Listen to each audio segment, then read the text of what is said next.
করে। আপনারা একটু চিন্তা করে দেখেন, নেটওয়ার্ক মার্কেটিং বিজনেসে বা নেটওয়ার্ক মার্কেটিং প্রফেশনে যে পরিমাণ সাপোর্ট সিস্টেম আছে, ট্রেডিশনাল কোনো ব্যবসাতে কিন্তু সেই ধরনের সাপোর্ট সিস্টেম নেই।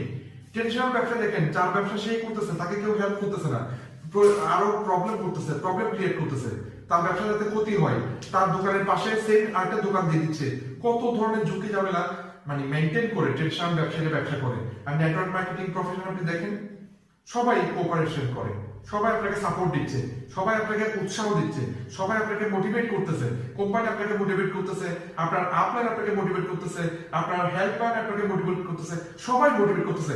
তারপরেও কেন নেটওয়ার্ক মার্কেটিং আসলে 2% সাকসেস রেট? এটার প্রথম যে কারণটা, সেটা হচ্ছে যারা নেটওয়ার্ক মার্কেটিং প্রফেশনে আসে তারা লোভে পড়ে আসে, তারা এটাকে লটারি মনে করে, এটাকে তারা কোনোদিন বিজনেস হিসাবে বা প্রফেশন হিসাবে দেখে না, এটাকে একটা লটারি মনে করে।